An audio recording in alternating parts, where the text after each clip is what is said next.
What's up, everybody? Welcome to the How to Lead podcast, a conversation designed to help you develop yourself and those around you. My name's Adam, joined by Clay.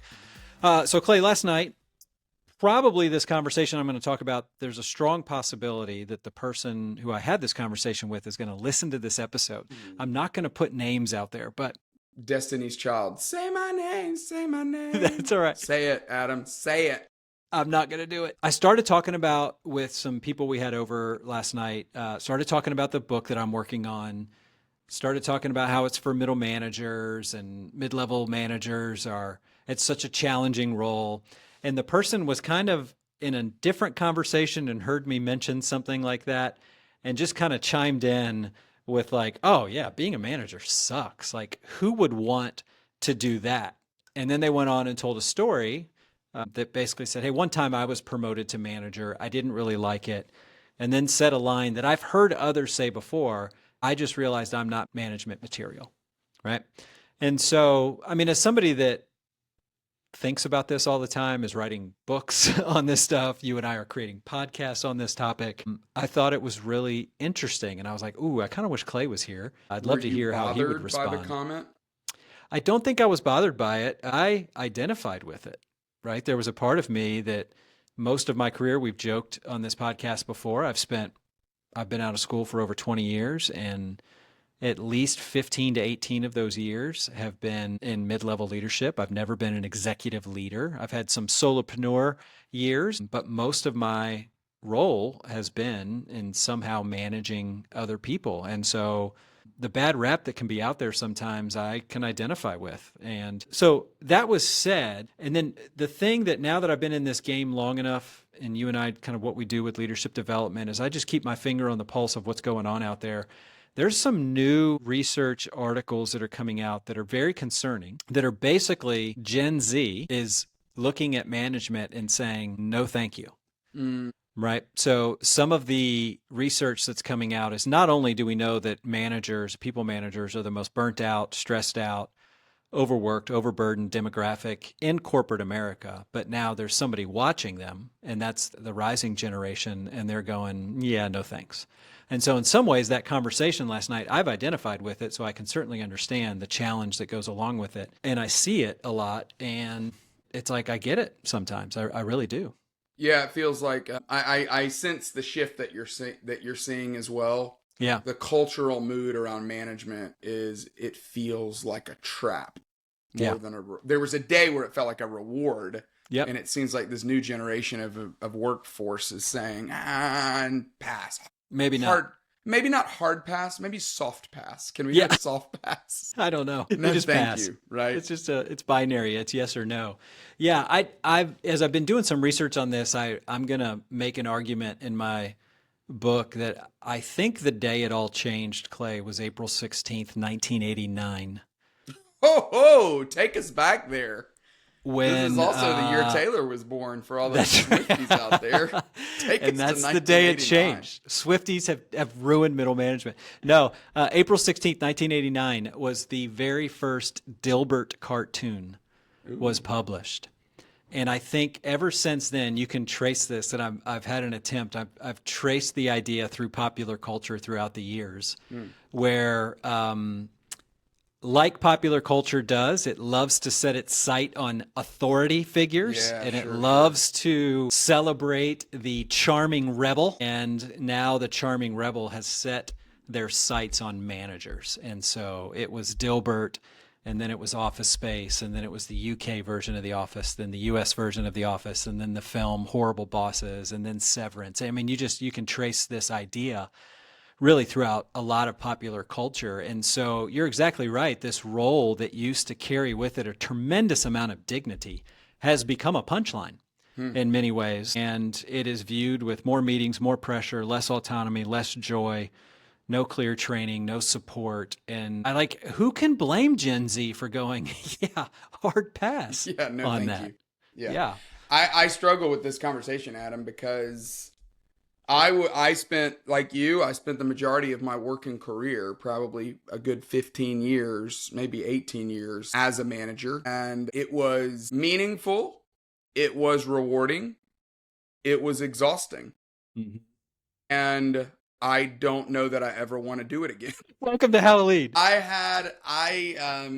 So I am a solopreneur, and I have no direct reports, and have right now, no interest in trying to scale and build Yeah. something other than what I'm doing right now. In fact, I hired a friend of mine like 10 hours a week. She was looking for some extra work. Cami Leibovitz, if you're listening to this episode, she and I at this point can laugh at this, but she worked for me for about 2 weeks. And I told her, we had an initial meeting. I told her what I was looking for her to do. Week 1, I didn't give her much more information. Week 2, she says, hey, I really need to meet to talk about the stuff that you said you wanted me to handle. Let me know when. I called her I remember it distinctly because I was driving to lunch with my wife. It was Valentine's Day, February 14th. I called her and I had the classic, it's me, not you conversation. But I know it's only been 2 weeks, but I can't do this. I thought I was ready and I'm not. And that was 3 years ago. I have not even dabbled in it since then. So I'm torn because there are some people listening to this that feel like they've resonated the whole thing, going like, oh yeah, management, hard pass, no thank you. Yeah. That I hope will take a swing at it. Yeah. That will spend a season of doing it. I think there are some people that are going to do it and they're going to absolutely love it. And then I also think there are probably some people that don't ever need to do it. And so we don't have a real clear prescribed answer for this podcast. All that to say, I know what you mean. This is a really tricky challenge. Yeah. Well, let's go this. Let's give ourselves one little boundary here of maybe somebody that's in that Gen Z category that's listening to this, or somebody that feels like, hey, I tried that and it didn't really work well. Maybe don't write yourself off just yet. Yeah, that's good. Right? Yeah. Because something is difficult doesn't necessarily mean it's wrong or bad for you. We all have done difficult things in our life, and then, after a while you get used to it. What I think a lot of people feel with management is very similar to my relationship with wakeboarding. Like, I've been wakeboarding twice, and it was both times one of the worst experiences of my life. Yeah, it was so just violent crashes. Yeah, just that. Just wobbly and looking like a baby giraffe standing up on there, and it just was, and it hurt. It hurt so bad. And if I think about the training I got, it was like, oh no, jump in, here, do this. My friend had a brand new, like, super fast, great boat. And I think I was out there more for their amusement as they laughed at me with it. So what I mean by that, so I've tried it, it hurt, and now I'm never going to do it again. Yeah. There's probably a different way that I could have learned how to wakeboard that was a little bit more, some training involved. I could have been more serious about it. I could have studied a little bit more. And I just had a bad experience the first time. Doesn't mean that that's the way it would be every single time with it. And so I've written myself off with wakeboarding. I really have, but candidly, it's not going to do much to my life. But leadership and taking on a management role, like, it could change somebody's life. And I don't mean that to be too cheesy. It's like, for many organizations, it could lead to more pay. It could lead to more influence. It could lead to great relationships. You could become really proud of yourself for doing a hard thing. I know that you said you'd never want to do it again, but you and I, before we hit record on this episode, I mean, you are the man you are today because you went through that, right? Like, it was not just definitely glad to be done with that. I mean, in some ways it matured you. It was like a rite of passage in some ways. It was something you went through, and it formed you. It helped you. Yeah, some of the greatest lessons, not just in leadership, but in life, came from managing people, right? I learned to edit my tone. I learned to give people information ahead of time. I learned not to assume that I think I know what the other person is thinking, but to lead with curiosity and ask questions. I certainly, learning how to be a better manager helped me become a better person, for sure. Yeah. So I do think it's important to ask when someone says, oh, I'm not management material, what does that mean? I agree with you. You don't want to ever write yourself off, right? James Clear talks about this in Atomic Habits, that, if you're trying to run a marathon, the worst thing you can say is, oh, well, I'm not a runner. Well, if you constantly say you're not a runner, you're never going to be a runner. So I don't ever think it's good to write yourself off, but I do think it's good to ask the question, well, what do you mean by that, right? That's right. It might just mean, I don't want to become the kind of boss that I've seen. Great. I think that's where this could be a potentially helpful conversation, to realize that maybe the role isn't the problem. Maybe the system is broken. That's right. Yeah. And maybe you tried it and no one was there to help you. Maybe there That's is right. a way that you could do it to, yes, do something hard but good, bring some value to other people, but do it in a way that actually is enjoyable to you. I think that possibility is always on the table. For sure. There's this phrase, battlefield promotions, and unfortunately a lot of organizations, and I'm bringing this up because you mentioned the system, because I think you're right. A lot of times we want to blame a person, but it really is the system that's wrong. And in most hierarchical organizations, promotions happen not necessarily because you methodically earned it, you were trained, you were developed, and now here's the next thing. It's like, crap, she just left. Will you do the You're job? the last one standing. Would you be willing to handle so it? because your soldier next to you just, got taken out, now you on the battlefield are like, let's just figure it out. There's some data to prove that. Jack Zenger with Zenger Folkman, they're a big leadership development organization, put a lot of great content and studies out there. I mean, basically, I'm going to get the details wrong here, but the point I know I have right. The average age when somebody gets promoted versus the average age when they start to receive some management training, what they see is that gap is 10 years, Clay. 10 years behind? 10 years behind. You get promoted. For 10 years, you're trying to figure it out on your own. Before you get some development. You're out there just treading water when you're supposed to be swimming the leg of the triathlon. That's right. And so man, that's terrible, right? That's not a lot of fun that's hard for anybody. And so that's, I think, can help you if you don't feel like you're management material. So yes, I love what you're saying about the mindset thing. Like, well, it's going to be really hard to become one if you don't think you are one. So don't sell yourself too short. With that internal dialogue, or as John Acuff would say, that soundtrack in your mind is going to have an impact on you. Some of it may just be because you're a part of a system that does no training. Hopefully this is just one resource, even here, this podcast, to help you get ready for this. Some of it, I think a lot of it is just unmet expectations. And I know we've talked about this sometimes too, where in my early 20s, I developed a bunch of expectations of what leadership was going to be like, and exactly 0 of them came true. So there was a massive gap between what I expected and reality. And so let me just do this real quick. Let's just talk about some things that are true about management, because I think it is good just to call it what it is. So it is hard, right? It is not easy. That's why not everybody does it. It is hard, and it can be deeply meaningful. So there is a principle in life that a lot of us know called hard but good that describes a lot of things. I mean, you and I, again, before we hit record, you were like, it's up there with like parenting, and you even put pastoring. Yeah, for sure. As far as difficult things, but there's some valleys, but there's a lot of peaks as well. Yeah, I would say it's good to recognize that people, like you said, they're not trained to do it. This is that battlefield mentality that they're often promoted and then left to figure it out. I think learning how to have a plan for your management, right, that doesn't require you being a genius or a superhero, that's incredibly important, because most people do think, oh, am I supposed to have this natural born talent?